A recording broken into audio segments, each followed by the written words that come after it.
Hi everyone, welcome back to day 8 of Qiskit Global Summer School.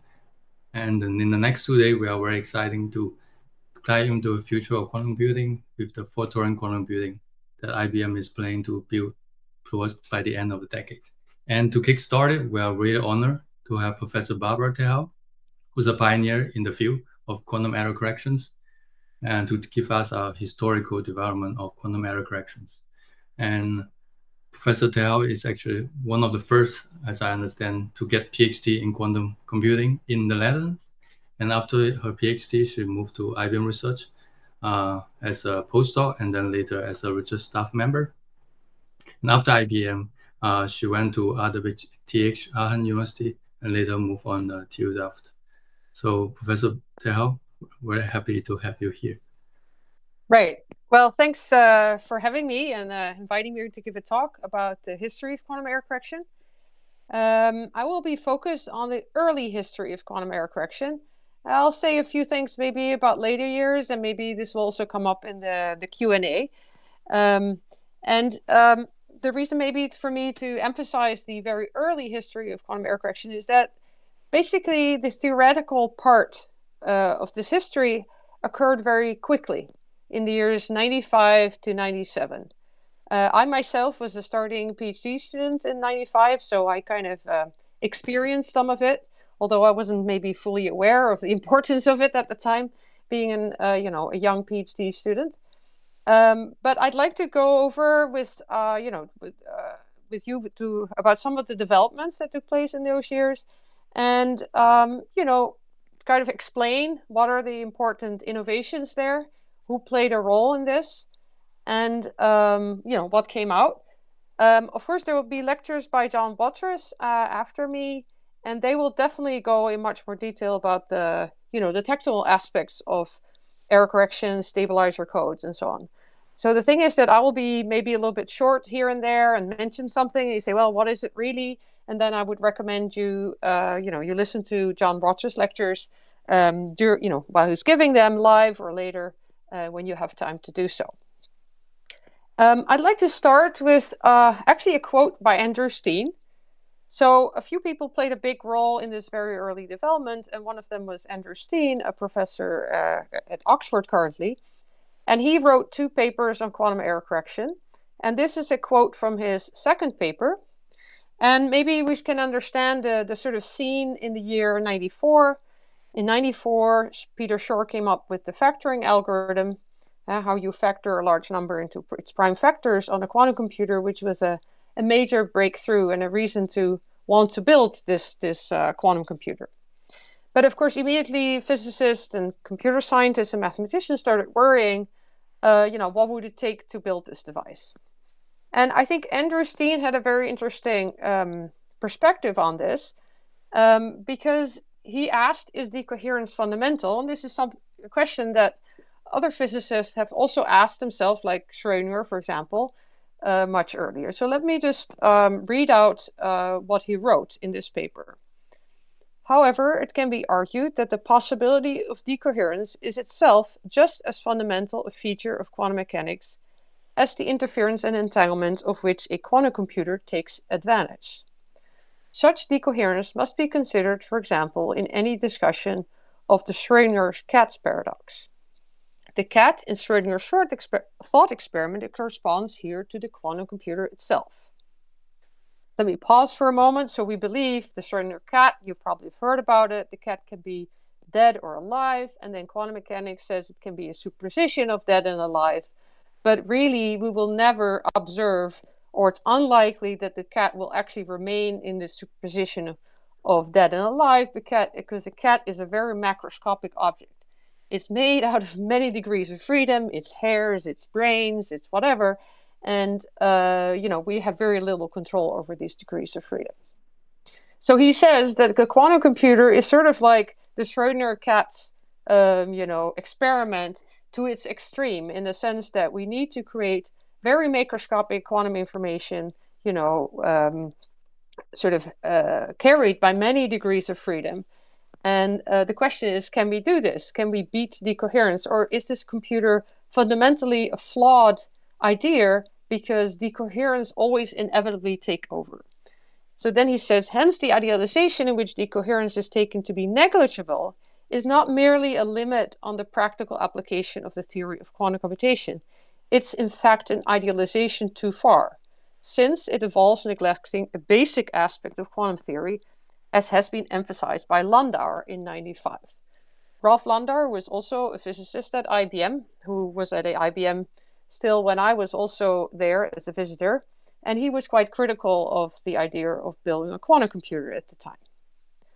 So why I find this quote very interesting is because we can be critical of whether we could build a quantum computer in the year 95. But instead of just being critical or saying, oh, physics is this way or that way, and that's just the way physics is. No, instead, people like Shor and Steane came up with very explicit mathematical schemes how to actually get rid of decoherence. Because I believe the theory of error correction and fault tolerance is basically that. It's basically showing that we can make macroscopic quantum information. We can make a cat being a superposition of dead and alive as long as we control all degrees of freedom very precisely and we can correct errors. So this framework that was sort of put together in these 3 years and with many results later was very mathematical. It took mathematicians. Well, Steane was actually not a mathematician, but Peter Shor was. Kitaev was also fairly mathematically oriented, as I'll show you in a moment. But it took maybe mathematicians to be creative and saying, hey, decoherence is not fundamental. We can have error correction codes. So the first error correction codes were by Shor and Steane in 95 and 96. And so this paper of Steane, of which I quoted some text, was 96. So the first paper really that showed that you could have a quantum error correction code was a paper by Shor, and this was received in May 95. So this was a breakthrough in terms of a few new essential key insights. And I know John Watrous is going to talk more about how this code actually works, so I'm not going to cover this.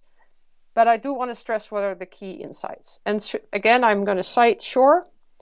And because this is one of the key insights, he writes, to preserve the state of superposition of the encoded qubit, what we do in effect is to measure the decoherence without measuring the state of the qubits. This is a crucial insight because usually the issue is that, say, maybe, we would like to learn about errors, but we don't want to measure all the qubits so that our quantum information is lost. So can we separate the two?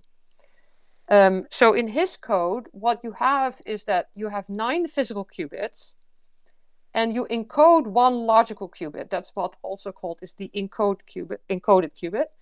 This code can correct any single qubit error. These details are for now not important, but what we can do is by careful measuring involving ancillary systems, we can determine which one out of sort of 9 errors happened, which qubit was affected.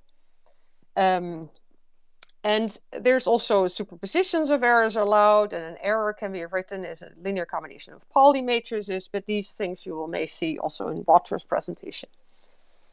Okay, so but what are the new key insights? As I already mentioned, or what the quote already says, is we can learn about which error occurred without learning what the logical state is. This is crucial for quantum information. Classically, if I have a state with an error, I can just sort of measure every aspect of the state without disturbing the state, right? Measurement doesn't introduce any extra disturbance. However, in quantum mechanics, measuring is an act that can destroy or disturb a state. It projects a state in a certain set of discrete states and so on. And what we want to do is we want to measure nothing about the logical state, but we do want to measure information about what error has happened. And to be able to do that is very specific and can be done. And as Shor showed, how to do it basically. His construction and constructions that came later generalized classical codes. So that's also important because there's a huge body of knowledge on classical error correction. And the class of codes introduced by Kelderbank, Shor, and Steane they use classical codes to build quantum error correction codes. So in this first construction, it's not quite of this kind, but at least the Shor's construction. Let me take a sip of water for a moment. Shor's construction generalizes classical codes. It does that by adding redundancy, but it's not by copying quantum information. That's to say, if you have an unknown quantum state, you cannot clone it, you cannot copy it. So he needs a new idea. To be a little careful with my throat, I'm sorry.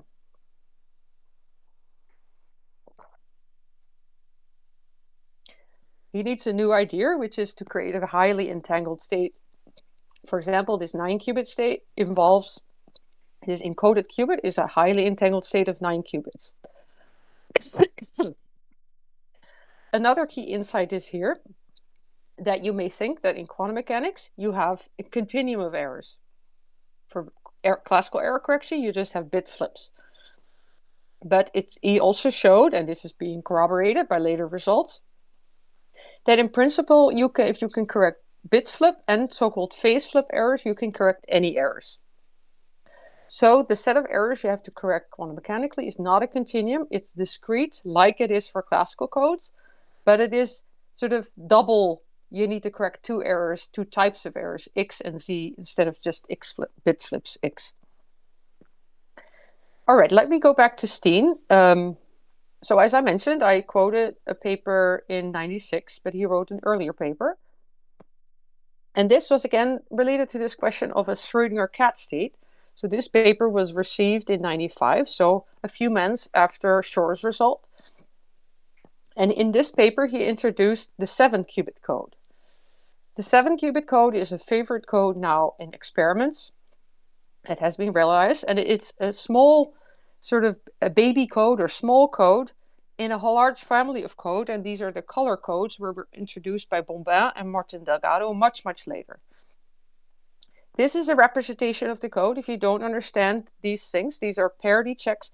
As I said, John Watchers is going to explain it, but these are the 7 physical qubits, and together these 7 physical qubits constitute our logical qubit, meaning that 2 special states from these 7 physical qubits, namely the state which I call 0 here and the state which I call 1 here, represent my logical 0 and 1.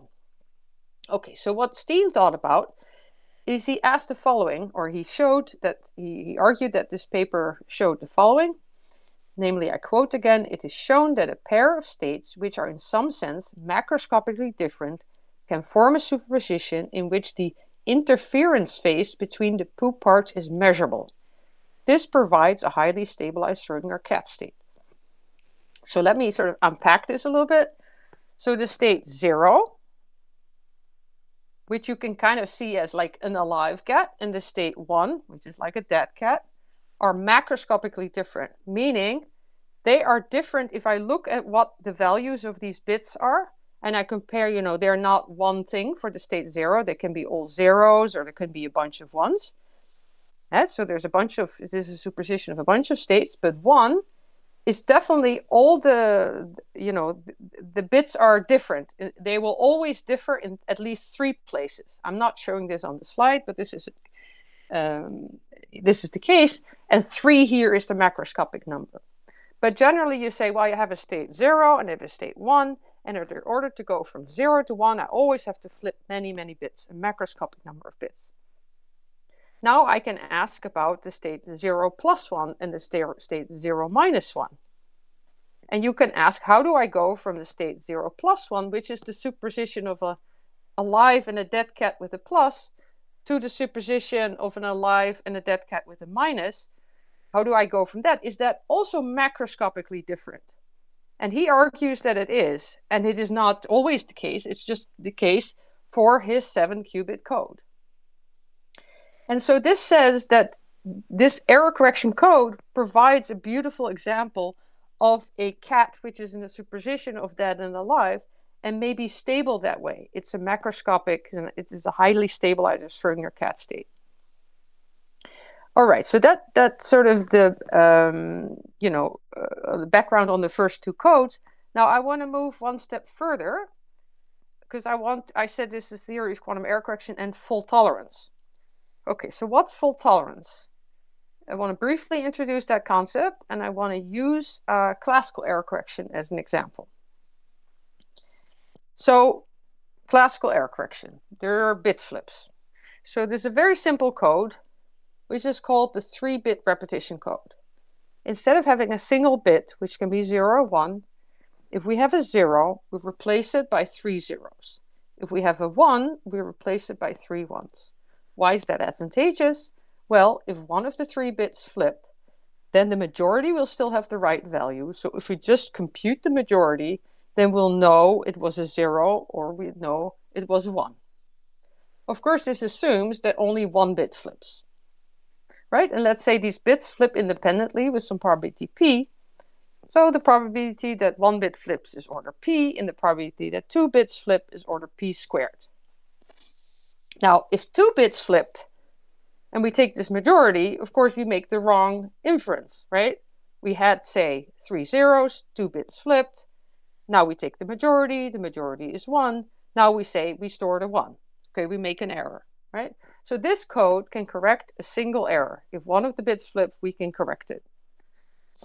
So this is sort of depicted like that, in the sense that the straight line, this is the probability for error p, and this is the probability that we make a wrong inference. And if we just use a single bit, then of course the probability that we make an error is just p, that's the straight line. If we use this little code, then we say, well, the probability that we make an error requires there to be 2 flips, right? Because then our majority function was wrong, and that's this blue curve. All right, so that's a very simple principle. There's one more thing that we can say about the repetition code that will be relevant, which is, how do we compute with these bits? Well, let's say these bits, or this single bit, was participating in some computation. And it's kind of clear that if I now, every bit in this computation, I take 3 copies of it, and I just do the computation 3 times, and I take the majority of the answer, that's the way to fault tolerantly execute the computation, right? So the computation on these logical bits is easy. I execute the computation 3 times in parallel, take a majority vote. This will be relevant when we talk about quantum information, because it's a little less trivial. Okay, so now I can ask 2 questions about this simple scheme of the repetition code. First of all, I can say, what? You said I have to take the majority vote, right? So I have to look at all the bits. Are they 0 or 1, each one individually? And I just look at what's the majority. And let's say every little computation I do is noisy, is inaccurate. And this is what we're facing with quantum information. Every little measurement operation we do, there will be noise on it. It will have some error rate. So if we take this majority vote, but it's actually it's a bad unit, then we're not helped at all, right? We maybe make things worse, actually, by doing this. And von Neumann, for this we have to go back to 1956, John von Neumann, the mathematician, he thought about this question about fault tolerance for classical information. He wrote a paper, Probabilistic Logics and the Synthesis of Reliable Organisms from Unreliable Components. It's funny to hear the term organisms, perhaps, because that sounds like it's something related to biology. And I think he actually was thinking about, how do we get reliable organisms, how we get reliable, functioning, living human beings or animals or plants from certainly components that sometimes do wrong things. So we need some, error correction. And he had in his paper, he has a little figure, which looks a little obscure, but it's very simple. So he has a computation with 4 inputs. There are these lines. And what you do, and so this computation has 4 inputs. Here, there are these 4 inputs and has 2 outputs. So 2 bits out, 4 in. Okay, fine. Now we use a repetition code. So we just execute this computation in parallel 3 times. So there are 4 input lines. Each of the inputs get copied to 3 of these organisms, O1, O2, and O3. They each have 2 outputs, and each output gets sent to this majority, right? The first output bit on all the three, O1, O2, O3, gets sent to this M function, and M is this majority function, and the second output for O1, O2, and O3 gets sent to the other majority function. The majority function is computed of these three inputs, and one bit goes out. So by doing that, we have a new unit. And that new unit takes 4 inputs and 2 outputs again. And now the essential question is, will this new unit have a better performance than in the old unit, which is this O1 individually? Why would it have better performance? Well, we take the majority function, and if the majority function maybe has a slight error, then still, most cases, we compute it right, and we can correct single errors in this process.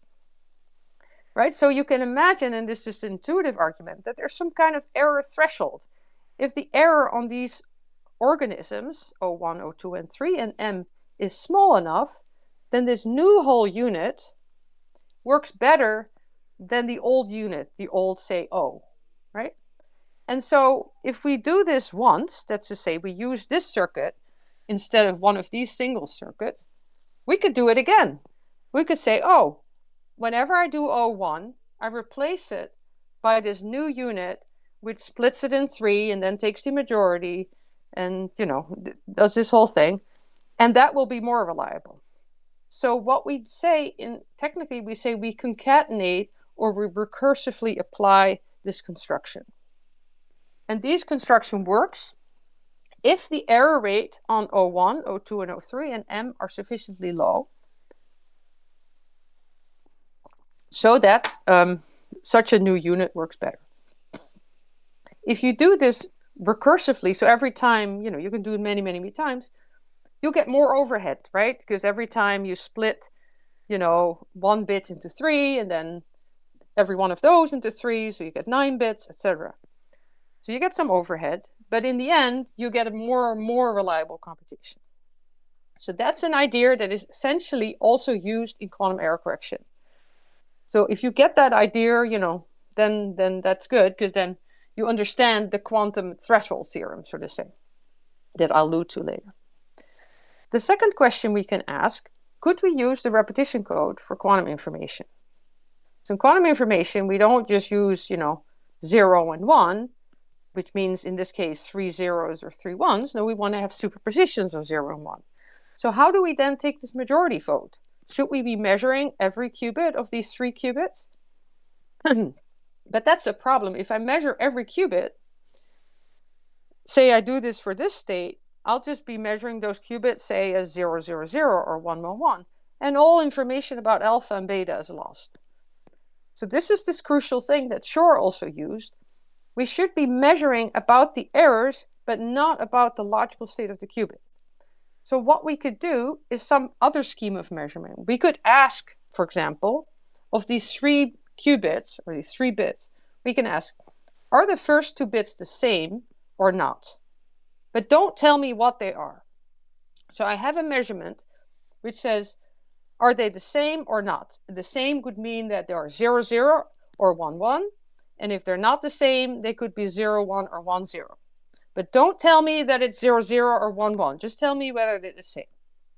That kind of measurement you can actually set up and is set up in these quantum error correction circuits. There could be a second measurement which says, are the last 2 bits of this 3-bit code word, are they the same or not? So the same idea, just applied to qubit 2 and 3 instead of 1 and 2. So I do 2 measurements. Each measurement gives me 1 bit of information. So that's 2 bits of information. And with those 2 bits of information, if you think about it, you can kind of figure out whether there was no error, or for both measurements the outcome is the same, or whether there's an error on qubit number 1, where for the first measurement, M1, the output is no, they're different, and for the second measurement, the output is yes, they're the same, and also an error on qubit 2, an error on qubit 3. You can determine this. This type of measurement is a parity check measurement. It's determining the eigenvalue of a product of z's. But for that, don't want to go into too much detail. All right, so I give you a little bit of an idea already what's been introduced by Steane and Shor, the first code called Helderbank Shor-Steane codes. There's one more crucial idea which was introduced by Kitaev. This is already a little later in 96. And Kitaev used this to show that you could build a fault-tolerant quantum memory. So you could store information.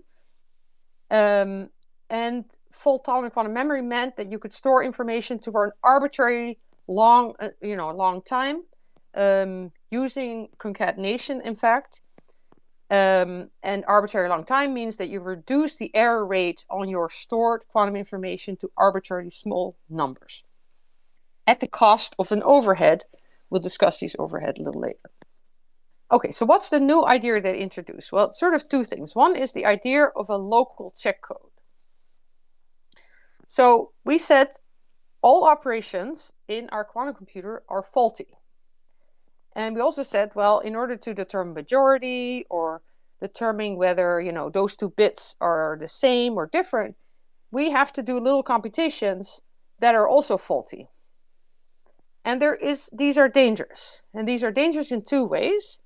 And this is, again, a quote from a Kitaev paper in 96. Let me read it out loud. The most dangerous is the first step, the measurement. The measurement, he means, this is the measurement that measures whether an error has taken place, which uses some ancillary system. First of all, a single error in the syndrome can make it impossible to determine the error in the qubits.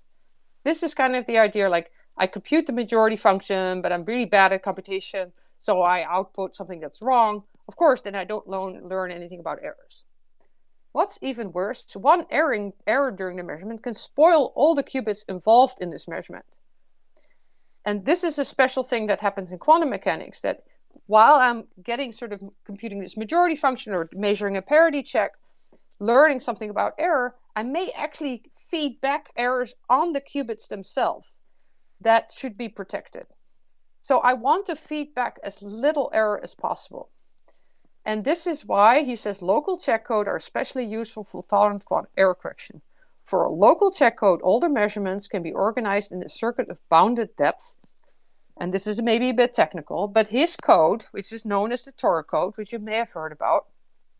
So for his code, what you have to do is you have to look at groups of 4 qubits, and you have to measure something about their parity.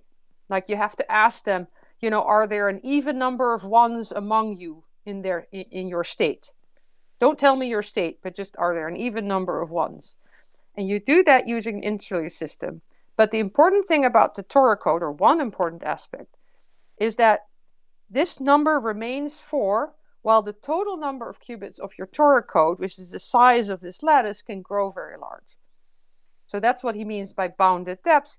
To compute the parity here is a very small circuit. And because it's a very small circuit, there won't be too many errors affecting it. And if there are errors, it will only affect at most those 4 qubits that participate in the circuit. At least this is what we hope to when we realize this. And this is advantageous. So the code size will grow, meaning this lattice will grow. What we do with this lattice, so the qubits of the code are these round dots. There are periodic boundaries here matching this and that, and matching that and that. So we actually wrap the surface of qubits up into a torus. That's why it's called the Tor code. And so this lattice can grow, but this will stay small. So the errors that I produce by running my parity check measurements are not so bad. And this is very important, and it made sure that the Tor code basically became one of the favorite codes, and later a surface version of this code was introduced, where I don't have periodic boundaries, but I just have a sheet that ends at the sides.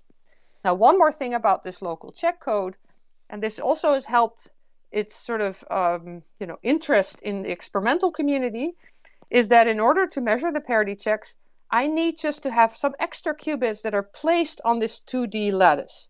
So for example, for these blue guys, I place an extra qubit here in the middle. If you see my cursor, And for the X, for this check, which is slightly different, I'm not going into that, I place an extra qubit. So these ancilla qubits, here's a circuit how to measure this. Again, John Waters will cover this in more detail. They can be placed locally on the 2D lattice. And that is advantageous if I want to work with a chip. Now, of course, IBM makes superconducting chips. Google does that too. IBM even has plans to go beyond 2D because there are codes that are actually more interesting than the Tor code in terms of total overhead, for which you need to have some connectivity beyond 2D. But as a basic code, this surface code, which you can engineer on a 2D lattice, is very appealing. All right. Now, we still sort of in history land. I said something about a local check code, and actually these local check codes that Qiskit first introduced have been studied also later in the field under the name of LDPC codes, low density parity check codes. Classically, low density parity checks are the most attractive and widely used codes that there are. And so it was very interesting. It was a very interesting development that we could develop these quantumly. And that actually took quite a while.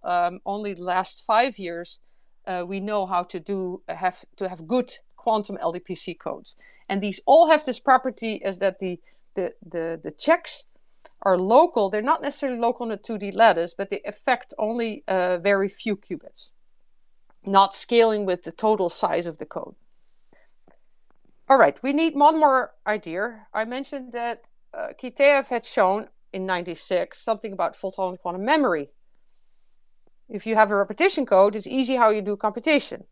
But how do you do computation with encoded quantum information?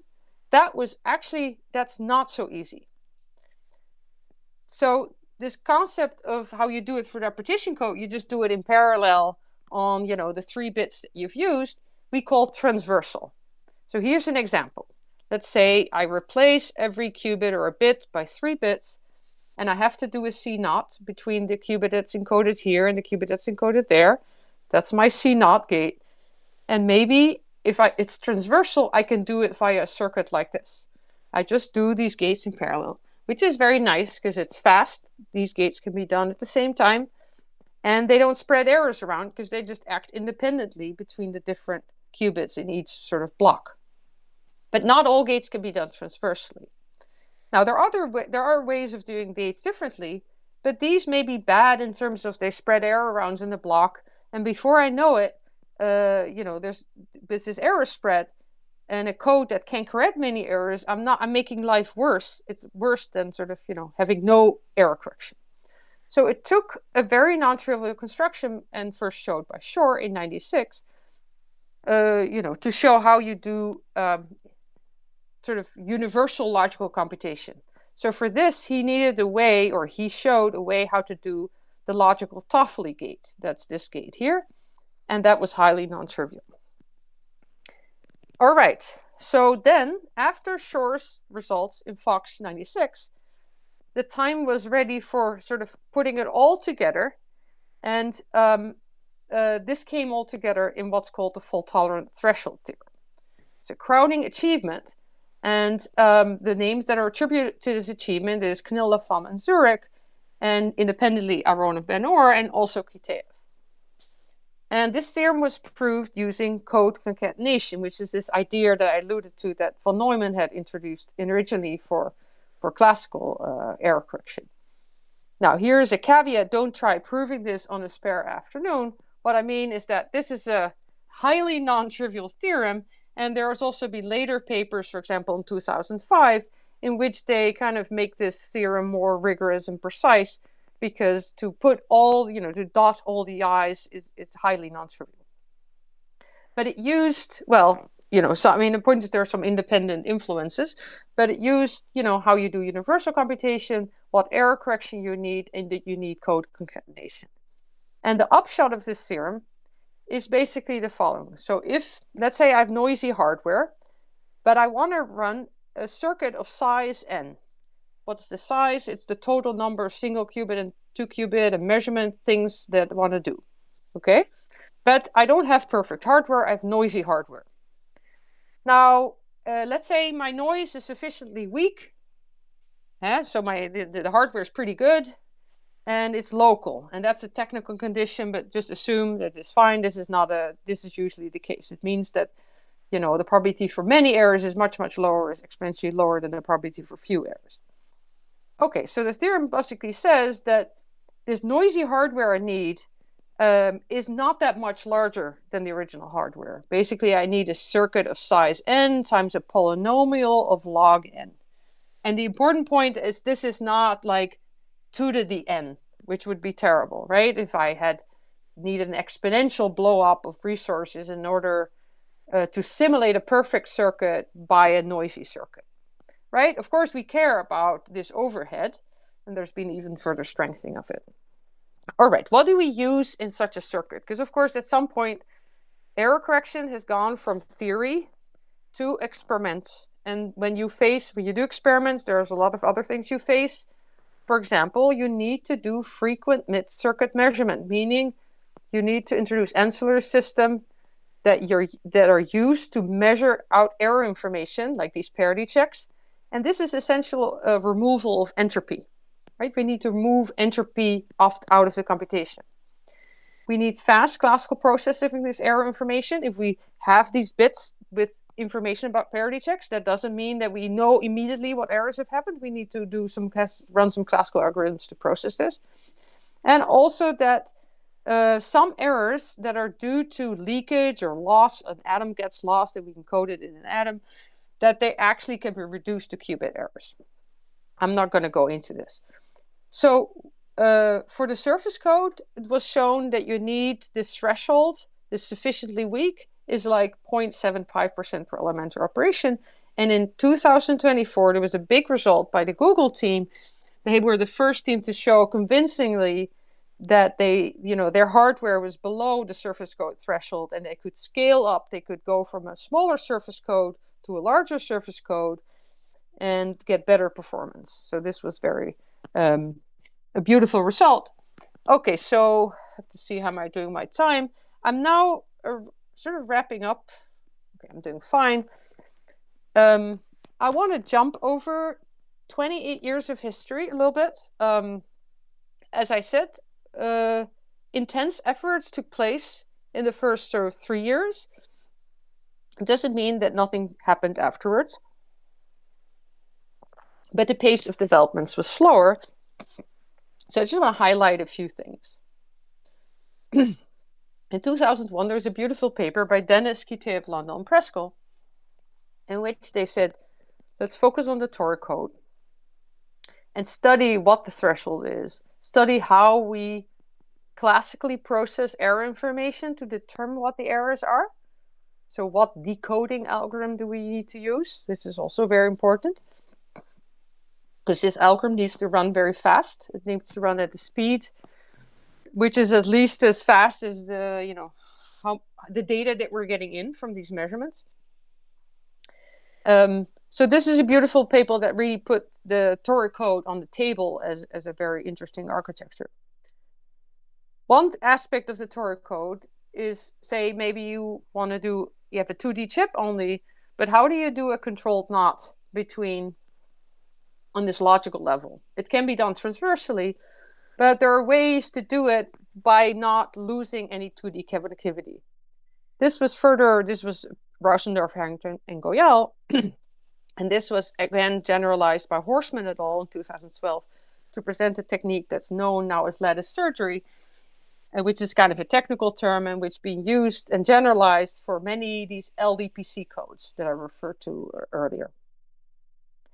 So Shor had this method of showing how to do a Toffoli gate fault-tolerantly, and Bravyi and Kiteev introduced, Sergei Bravyi is an IBM researcher, used a beautiful method to get indeed gates like the Toffoli gate, to introduce them fault-tolerantly into a computation. And that's been a favorite method.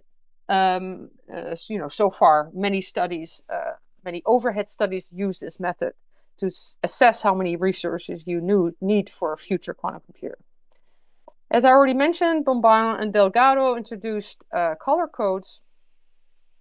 We're talking about how these theory schemes have moved from theory to experiment, I believe that Austin Fowler, who wrote a very influential paper with Marc Antoni Martinez in Cleveland, played an important role, because they said, here's what you have to do if you want to run the surface code. And then experiment to say, hey, here's what we could actually try to do. I also want to allude briefly to these pictures. You may have heard David DiVincenzo give a talk last week. He's my husband. I'm a bit biased. He wrote a paper in 2009 in which he discussed fault-tolerant architectures for superconducting qubits. And these are figures out of his paper, which showed like how you would have, connect couplers and qubits to have a lattice of 2D qubits that could represent the surface code.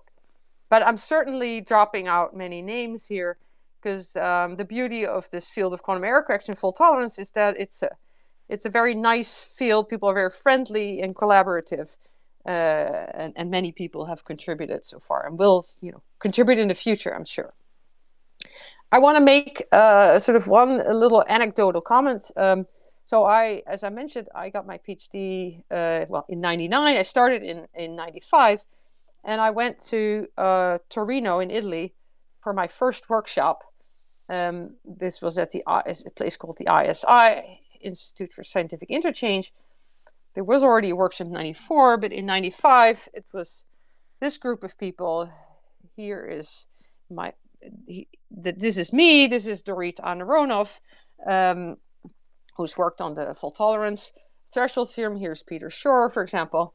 And I just want to mention something. So at this workshop, there were not that many people, but quite a few people were thinking about quantum error correction. Well, Shor's paper was May 95, so people were, it was a very active development.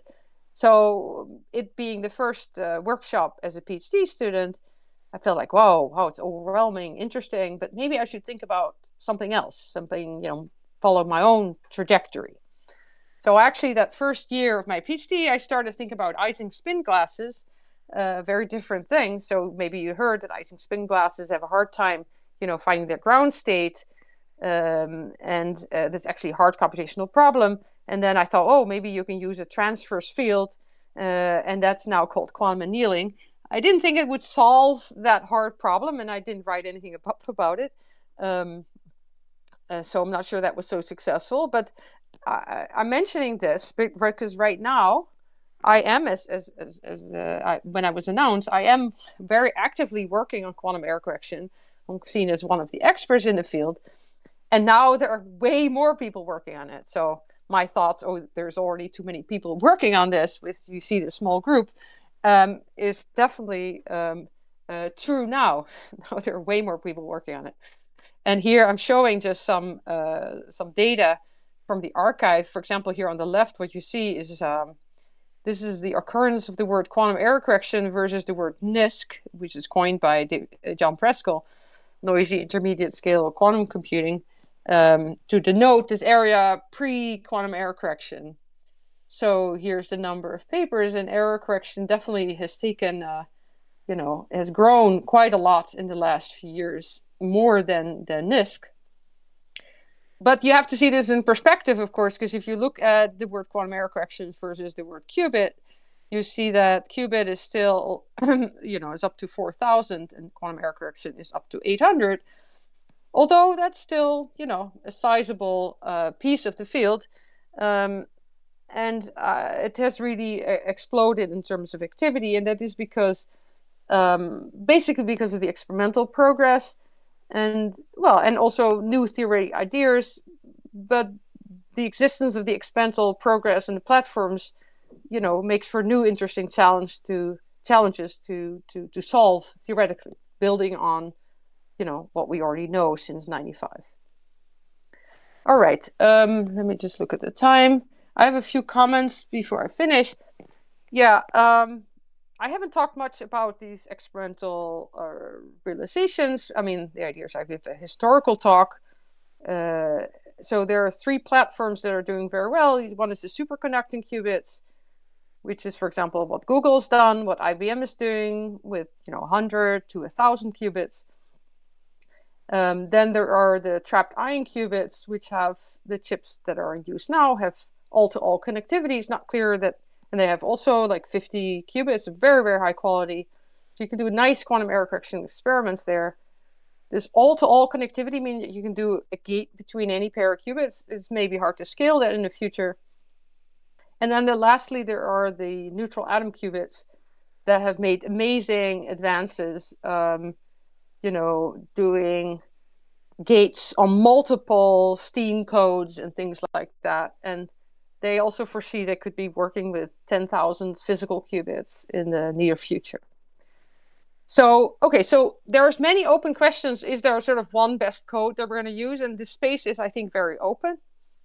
I just want to make a few comments. So the right code architecture is an open question because it depends on qubit platform. It depends on whether you can move qubits around, whether you have long-range couplers.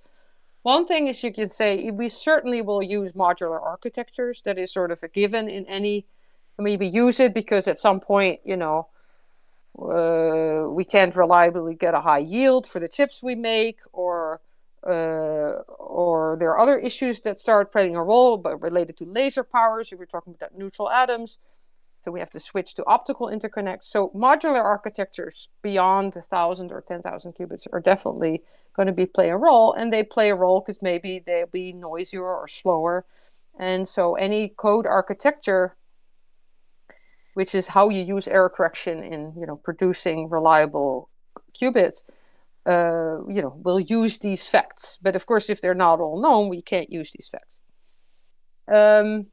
Yeah, and one thing about clock speed of logical processors is also variable between trapped ion qubits, neutral atoms, or superconducting qubits. But the speed of single qubit and 2-qubit gates is quite different for these platforms, in particular superconducting qubits, which are very fast, and neutral atom qubits, which are relatively slow, if you also take into account moving of atoms that they do to do gates.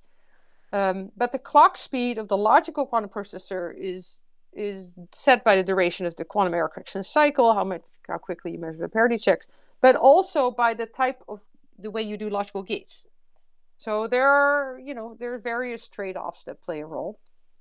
The future is bright, but also open and interesting. So my guess would be we need about 1 million physical qubits, or 10 to the 4, 2 million physical qubits for a quantum advantage, maybe leading to 100 to 1,000 logical qubits.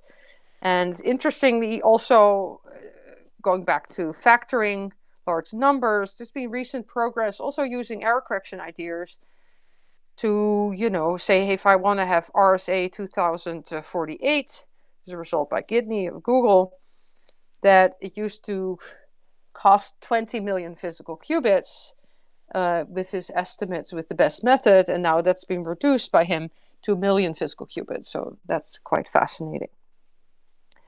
Okay, that's the end of my presentation. In big letters, it has moved. Quantum error correction moves from theory to experiment. It will become the digital foundation of quantum information processing. Thank you for your attention, and I'm happy to take some questions. Hi, thank you for insightful lectures, for reviewing all the historical developments. And let me see. Shall I stop the? Yeah. Let me stop the steering. And you can also go to the browser, and you should be able to see the questions. We don't have that many questions at the moment, so please put your questions in the Q&A panel, and we can get started with existing questions. Am I still sharing or no longer? No. So okay, good. Good. So we have a few questions. Yeah. None of them are very relevant, I think, but we can try to get them. So please, for the audience, put your questions and upvote your favorite questions. So the first one is very simple. Is there any parameter that define the perfectness of a quantum circuit? The perfectness. Well, I don't know what the word perfectness is quite, but so if you have to run a quantum circuit, you break it down in some elementary gates that your hardware provides. Let's say you're working with IBM devices, and that could be just single qubit gates, rotations around the x-axis or around the y-axis, or some control z gate. And then if you look at, say, IBM devices in the cloud, you'll get some specs. You get, say, if I do a Control-Z gate, I will have an error probability of 0.1% or something, right? And that is an estimate of how well you do that gate. And so typically, researchers try to assess for every elementary gate they do, so single qubit and 2-qubit gate and measurement, they try to assess this error rate, which is a measure of the perfection, how good this gate is. I hope that answers your question. Yeah, I just want to remind the audience. Yes, 2 days ago we have a benchmarking lecture, which is more or less talking about that, measuring the different errors, and also the coherence time. So all these metrics will actually kind of like measuring how perfect is the quantum circuit. Usually, it's more like what Professor Terhal was saying. It's the error rate, so that reverse. You can do 1 minus that; it would be like fidelity. That's like more like perfectness. Okay. Yeah, the thing is that it's not unique, but there's indeed, if there's another separate session out, it's good. Yeah. Okay, moving on to the next one. Not sure I understand completely. Can you share some key consideration or potential point of failure for QEC in hybrid pipelines? Okay. I'm not sure what I mean. I understand what you mean by hybrid. So hybrid, I understand that you have different types of qubits, quantum information carriers, and you convert one to the other, or you use one for something. So, for example, for trapped ion qubits or neutral atom qubits, you believe, and even also for superconducting qubits, you would like to switch those qubits to optical qubits. Right? Why optical? Because then you can use optical fibers. Besides losses, they're quite well protected. But the problem is that the conversion, which is called transduction in superconducting platforms, is often a very noisy component. It's a component where, you have to... The point is that the frequency of optical qubits is very different from those of microwave. So in microwave, it's, in the microwave, very low frequency, so low energy. Optical qubits have very high energy. So you have to supply power, but this power may also induce losses. So this is not, I think it's also something that IBM has, for example, looked at. But the point is, it is important. These are components that we'll need. Maybe not to optical, but we need to. It is very interesting to convert one type of qubit to another type of qubit.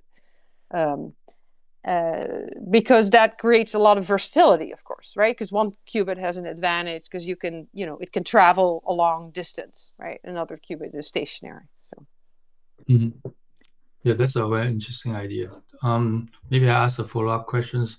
What do you see from different kind of like qubits? What do you see? Which ones are more suitable for a certain application? Like some are for computation, some for memory, or some for, or is there a clear view? Yeah, that is, of course, any qubit which has a long T1 and T2 is good for memory. And you see, for example, for spin qubits, these times can be, and nuclear spins also can be very long, whereas the gate operations are much harder to get, like very low error rate, like the relative, error rate you get from storage. So what that enables is a little bit more leeway. So, and it's not the case for superconducting qubits. The T1s are increasing; they're getting longer, and 2-qubit gates are still challenging to really push the numbers down, I would say, although achievements are made. But for the platforms like the spin qubits or nuclear spins and V centers, it offers, like, if the error rate while the qubit's in storage that you don't compute on it is very low, it gives you a bit of time to, entangle some other qubits to create a link through which you want to teleport quantum information. So it gives you some, additional time to link structure. So several platforms use, say, okay, NV centers. I have one NV centers with some nuclear spin. I store information. I have another NV center with nuclear spin, store some information. I want to create an optical link, but this has a low rate of occurring. Optical link, I really want to create sort of an EPR pair. but this has a low success rate. And then having, a long coherence time is quite important. But yeah, so it's nice, of course, if you don't touch your qubit, that they don't fall apart, right? That's always advantageous. You can always say that. Yeah. So actually, it's quite interesting because like classical computer, there's also different kind of like processors or different kind of like storage, like MRAM or like for medical a magnetic part to store, or maybe faster memory, like different things. So maybe in future Yeah, the true. quantum will also be different kind of Well, I maybe. can exactly. But maybe one comment about that, because you can think about indeed different hardware for different parts of the computer. That is possible. But you can also think about different codes. So, for example, IBM works on these LDPC codes, which are good in terms of overhead because they encode many more qubits per physical qubit, so to say. But you can think also about them as storage codes. So the idea is you have many logical qubits in storage, and that storage is quite dense, but it's not the ideal platform for computing. So when you want to compute, you pull a subset of qubits out of your storage, and then you compute with those, right? But this is all open, how that's going to develop, I would say. Okay, that was a great question. Okay, moving to the next one. It's quite general.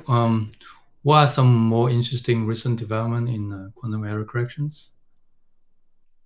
Okay, well, I think one is the quantum LDPC code sort of explosion. We've been kind of a little bit stuck. The surface code's been the sort of favorite code because it's so easy, it has a high threshold, and because the experimental efforts were kind of behind, that maybe we didn't dare to think enough about other codes. And there's a lot of sort of developments of different codes that may be more demanding experimentally, but then it also depends on your platform. Now, one thing I want to mention that I find personally interesting, so generally quantum LDPC codes, I think, is an interesting development. But one thing that I like is, so for something like the surface code, it seems that every qubit has to talk to 4 other qubits, meaning it has to do a C-NOT gate with 4 neighbors. And for a long time was believed that that's the only way to do this. And if you have to talk with 4 other qubits, you need 4 couplers. Let's say you do superconducting qubits. If you want to talk to another qubit, you need a C-NOT gate or a Control-Z gate with that qubit, and that requires a coupler. So that requires a little bit of hardware on the chip. And so there was a paper that reduced that from 4 to 3. So basically showing that the surface code, you can run the surface code without any loss in performance and only have every qubit talk to 3. And we generalized this for a wide family of code. And I still think there's room for optimization and creativity there. And so what is interesting is that there are developments in quantum error correction that say, hey, my hardware is this, it's hard to connect up a lot of qubits, let me come up with some creative idea, which in the end is highly mathematical, that allows me to have this construction. So those, I think, are interesting developments. I hope that answers the question. And what do you think, what causes the explosion of QLDPC code for the last few years? Is it like just a coincidence, someone look at it more in detail and then inspire others, or there's some other background I think development? it's a mix. It's a mix of things. So first of all, okay, so you have to understand what's a good LDPC code. And so a code is usually, it is the number of physical qubits, and it's the number of logical qubits, it's K, and it's the distance. So there are 3 parameters that characterize a code. And a good LDPC code is one which is these local checks, and then K over N is a constant, meaning that if I want to encode, 10 logical qubits, maybe I need 100 physical qubits, so that's a rate of 1 in 10. And, if I encode, 200 logical qubits, I'll need 20 logical qubits, I need 200. So the rate stays constant. I can grow this. So the rate has to be, so there were codes for which this rate was constant and were local check. But then you also want the distance of the code. That can also grow as a function of the number of physical qubits. Maybe you want the distance also to scale with the number of physical qubits. And that was believed you could first, for a long time was believed maybe there was a barrier that you could only get it to up to the square root of the number of physical qubits. Like if you have the toric code, which has, it's a sort of a d by d lattice, so that's d squared is n, but the distance is actually the square root of, is d. Okay, so the point is there was believed to be a barrier, and that was improved. Somebody crossed this barrier, so there's a paper by Hastings and Ha and O'Donnell that said, hey, here are some codes that go over this barrier that we may believe there exist. And then there were people that improved this. So actually my ex-PhD student wrote a beautiful paper with an improved constructor and a conjecture, and then it was proved that good LDPC codes actually exist, and here are the constructions. Sorry, my answer is a bit long. So that was one development. That's purely because these codes have not shown their practical benefit. And on the other hand, there were like the groups like IBM with the gross code and the bivariate bias. These were explicit codes which were not good LDPC codes, but really outperformed the surface code in a pretty dramatic way. Right? So that's by using non-local connections, by going beyond this sort of 2D planar stuff. And then, and this family of bivariate bicycle codes is actually a subfamily of 2-block group algebra codes. You can read all about error correction codes on the zoo, by the way. There is a nice website, the Quantum Error Correction Zoo, where you can see all codes discussed and references. So these codes fit in a general framework. So then people start to say, hey, can I vary them? Can, these IBM codes, can I make them different? Or can I put boundaries on? Or and then now the new question is, how can I do universal logic in a very efficient way, also in codes that encode many logical qubits? Sorry, my answer is a bit long, but I hope this was... That's very good. Thank you very much for the answer. I think we can take 2 more questions and we can wrap up the session. The next one is about what's the approach to error correction, specifically used as this Gaussman-Kitаев-Qiskit code for bosonic modes? Yeah, I'm sorry, I didn't cover that, and it is a very interesting development. So in some platforms you have qubits available, but in many platforms you also have oscillators. And maybe you know about the harmonic oscillator from physics studies. So you have, for example, for your superconducting device, you have resonators. They have a resonant frequency, and you can use such a resonator, and at the particular resonant frequency, you can also use it to encode a qubit. And in this resonator, you can put a state with 0 photons, 1 photon, 3 photon, or something like that. So it's actually a very large space. And there are specific codes that say, well, if you're in that resonator space, which is very large, maybe I can take a specific subspace that is very handy and allows me to correct errors. And the Gottesman-Kitаев-Preskill code is an example of such, picking such a space and a code that could, is implemented for superconducting resonator, for example. And there have been, and this is also still in the running as a different interesting platform because it uses that type of hardware quite nicely. It could also work in the optical regime. That's for just optical qubits. Okay. I think the next one is the last one, and it's a fundamental question. How is entropy defined in a quantum information theory? Okay, so there is a basic quantity that's the von Neumann entropy. If I have a density matrix, which is the generalization of a probability distribution, I can take its entropy, right? If I have a probability distribution over bits, the entropy, the Shannon entropy can be, it's between 0 and 1. And I can do a probability and density matrix of a single qubit, and then the von Neumann entropy again is a function between 0 and 1. So that is a basic. So the thing is, if I have a pure quantum state, that von Neumann entropy is 0. I know the state. And if I have a state that's noisy, that's a density matrix, not pure, then that entropy is non-zero. Okay. So I end this with my own questions, and we like to ask this question about careers because many of the people are new to this field. And so for you, I want to ask if someone want to join this field to do like maybe quantum error correction research, do you have any tips or any suggestion for them if they want to approach this career? Um, yeah, well, I think what's nice is people can come with a lot of different skills, math, computer science, good programming, engineering skills. So, but you should find, your own strengths, right? What do you bring to the field? And that I think is important, that you go with a team in which you can use these strengths, because quantum error correction is, or quantum computing is very broad.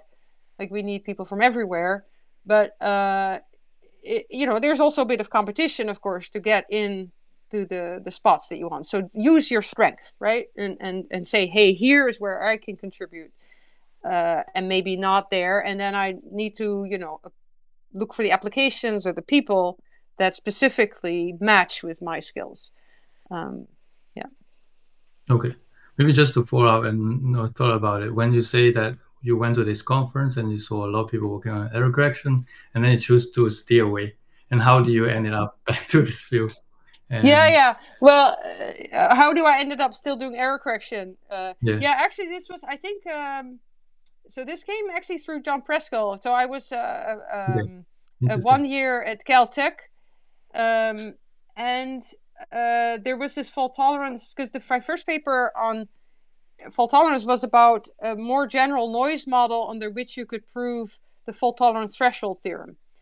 And I remember reading lecture notes of Preskill, or they were published in some book, as a basis for this, to understand the basic requirements and assumptions of the threshold theorem. And actually, I have a funny anecdote, because I was reading in that book, and I was highly pregnant with my first baby, and I was reading that, and I threw up over the book, because when I was going into labor. So I was reading the book while I was about to give birth. So that's a Very funny anecdote. interesting. That was And Presley also gave a lecture last week, so it's really amazing to see these pioneers are all connected. I think at the time the field. yeah.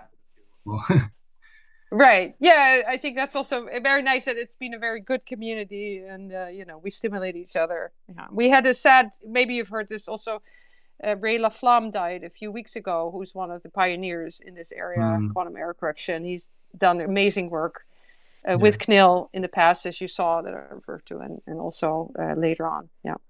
Mhm. Okay. Okay. Yeah. So with that, I think we thank everyone for joining today, and I think thank you, Professor Terhal, for giving us an amazing overview of the historical development of quantum error correction. And join us for the next 2 lectures by John Watchers on the basics of quantum error corrections. All right. Okay. Thank you. Okay. Bye-bye.